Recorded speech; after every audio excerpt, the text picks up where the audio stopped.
Segundo Paulo Freire, se há algo que os educandos brasileiros precisam saber, desde as mais tenras idades, é que a luta em favor do respeito aos educadores e à educação inclui que a briga por salários menos imorais é um dever irrecusável, e não só um direito deles. Assim, ele mostra que a luta dos professores com relação aos seus direitos também faz parte do momento da prática docente, devendo haver uma luta a favor da profissão. Respeitar a si mesmo é tão importante quanto o respeito dito nos textos anteriores sobre a identidade dos alunos. Um dos piores males que o poder público vem fazendo a nós no Brasil historicamente é cair no indiferentismo fatalista, cínico, que leva ao cruzamento dos braços e à frase "não há o que fazer". Um exemplo contra o "não há o que fazer" foi a Marcha do Sal, que aconteceu na Índia no ano de 1930, liderado por Mahatma Gandhi, saindo de um mosteiro até Delhi para pegar um pouco de sal para si, já que o governo inglês proibia que os indianos produzissem sal, tendo de comprar dos comerciantes britânicos. Gandhi caminhou por 400 quilômetros até o mar para obter sal junto com milhares de pessoas. A polícia chegou e eles se entregaram pacificamente. Mas eis a questão: como botar na cadeia milhares de pessoas? Essa tática pacífica de união deu certo, porque milhares de indianos não se acomodaram no "não há o que fazer". Esse estado de espírito negativo faz com que os professores se cansem da profissão por salários injustos, opressões e desvalorizações, na qual, em vários estados brasileiros, sofre com a falta de equipamentos, alimentos, livros e entre outros. E ainda pior, a indiferença e ignorância com a educação leva o estudante e o professor a perceber que não vai haver uma perspectiva, ocorrendo até conflitos, como foi o caso que ocorreu em 2019, na cidade de Belo Horizonte, onde o aluno e o professor se agrediram por causa de uma janela fechada. Paulo Freire pergunta no texto: como ser educador se não desenvolvo em mim a indispensável amorosidade aos educandos, com quem me comprometo no processo formador? É bem difícil fazer as coisas bem feitas quando não há uma base boa. Mas, independente do descaso por parte do Estado, o docente não pode transferir este mal aos educandos. A resistência e a luta não deve boicotar o lado dos alunos. Então, o docente deve ter uma luta política consciente, crítica e organizada contra os ofensores, que tentam transformar a atividade em bicos ou missões efetivas de tios e tias. Entregue à exclusividade humana se encontra a resiliência do conhecimento, que torna a única a humanidade com todo o seu experimento, para criar, recriar e inovar, para zelar e mudar o seu tempo.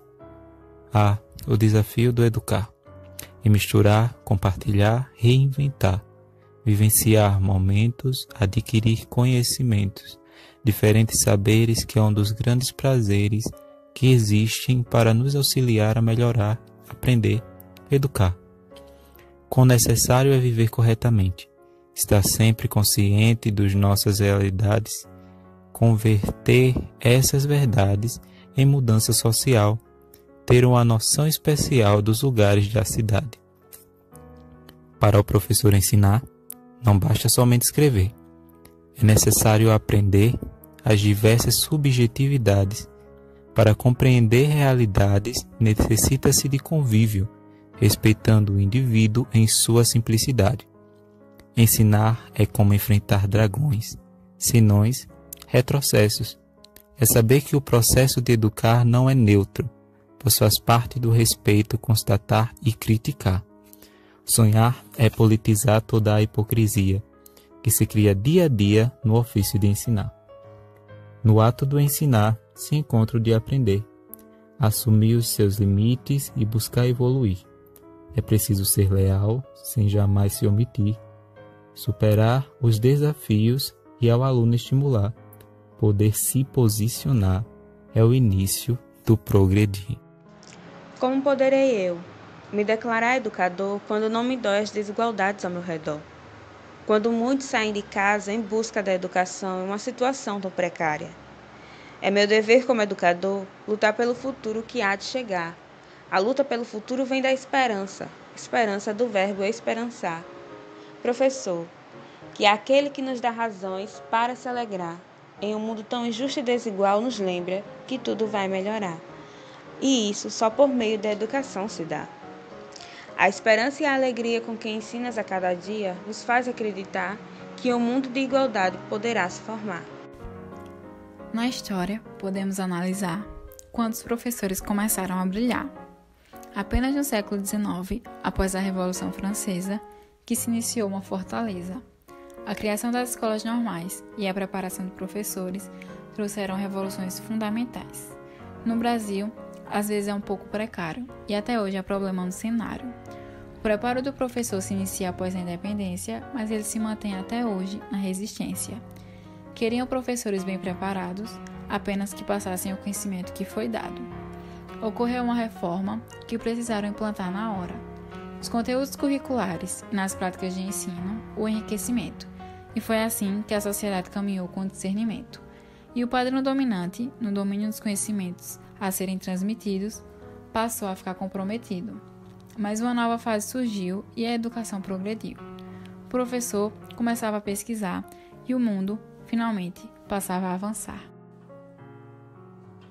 Existem riscos e possibilidades na formação de professores, desde a elevação de uma base cultural e formativa, ou mesmo uma dificuldade cultural a novos processos, atravessando vários dilemas embaraçosos e de saídas bem dificultosas, sendo a principal delas a melhoria na formação profissional e a falta de articulação entre a comunidade escolar na aplicação de novos métodos e currículos pedagógicos.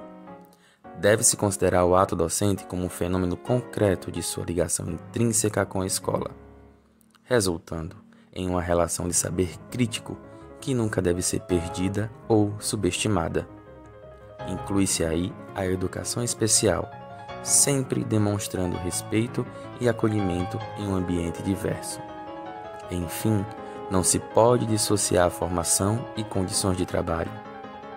As duas devem ser oferecidas com o intuito de proporcionar uma busca por melhorias pessoais e profissionais do educador, evitando contradições entre o que deve ser feito e o que é prometido pelos poderes superiores em relação às políticas educacionais. Trata-se de eleger a educação como prioridade nas falas e nas ações.